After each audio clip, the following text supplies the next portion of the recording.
Welcome to Sports Podcaster Weekly, the sports news.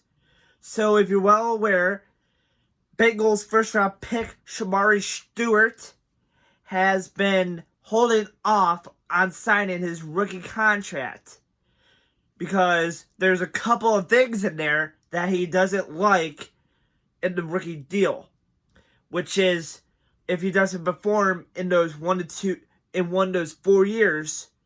I believe if he doesn't perform really well in his 2 years with the team can cut him. Which he's pissed about because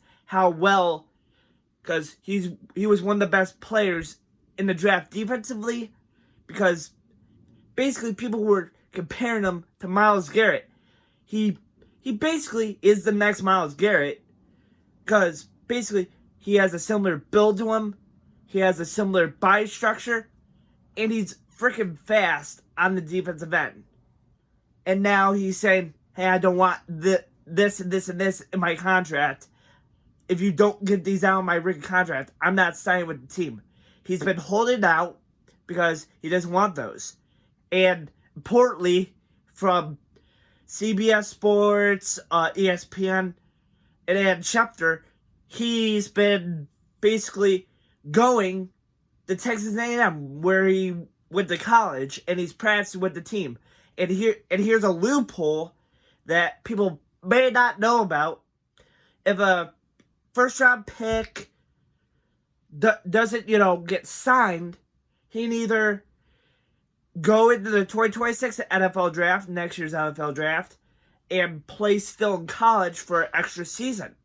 So basically, he can ask the NCAA to reinstate him, and he can go back to college to play an extra year and get drafted in next year's NFL draft.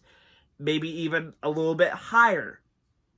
But this might be a what if that he might go back to this might be a big sign that he might go back to Texas A&M to play an extra year to get ready for the 2026 NFL draft, which is basically going to be probably the decision he's going to make, because how bad the Bengals' treatment of other players is, and how they treat families. Because basically, if you look at the grades, the Bengals are dead last for treating families well.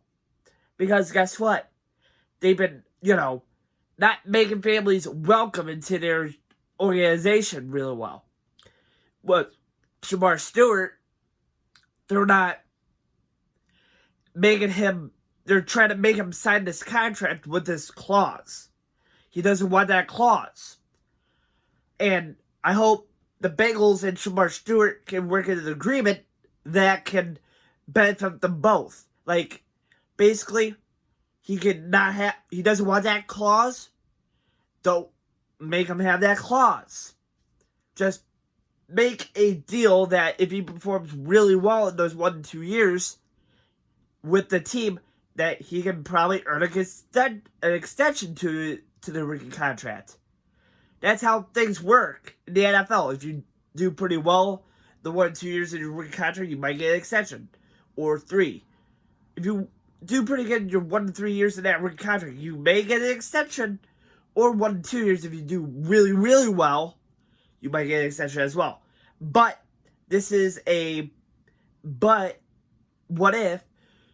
if he doesn't do good 1 to 2 years, the team can cut him. That's pretty much what they're saying. But it's basically a 4-year deal. Like, I believe you can't get traded for, I think you have to play 3 years into your rookie contract to be traded. But this is a big step backwards from the Cincinnati Bengals organization trying to sign this rookie to get this clause into his contract. Say, if you don't perform well for us for the 1 to 2 years, we get to cut you. This is basically a run or die situation. He can go back to Texas A&M to play an extra year in college football, get ready for the 2026 NFL draft. Probably a different team might select him, and he might go higher in the draft next year if he does very, very well. And this is like basically the right direction.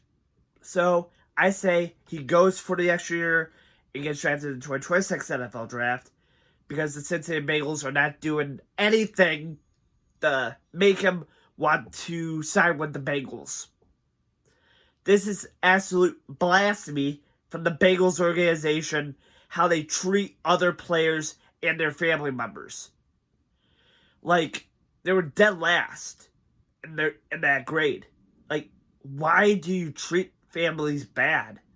Like, you're supposed to treat them well. You're supposed to welcome them into your community, your family. And you're just throw them inside like a piece of trash. And I believe there was another Cincinnati player that had the same issue. He wanted a contract extension with the Bengals, and the Bengals said, "Nah, we're not giving you all that money." They're a bunch of cheap dudes. They're a bunch of cheap bastards. Bastards trying to give players less and less money to play for them. That's not how the world works. If a player does very well for you and that's your star player, pay him a certain amount of money. That's what happened to Jamar Chase, T. Higgins. They were not getting paid all that money. They were lowballing them. Those guys are top of their game. Those guys are one of the best receivers and the best defensive players on their team who are stars on that franchise. They're paying them the bare minimum, and they're supposed to pay them this much. Like, big money. Not this little money. Big money. Like, hundreds of thousands of dollars. And the Bengals are not making sense how they pay their players. The Bengals need to do better. Do better, Cincinnati. Don't be a bunch of crooks. So that's the end of today's discussion. So basically, please like and subscribe. Hit that like button. Hit that subscribe button. Hit that notification bell for more videos. Thanks for watching. Goodbye!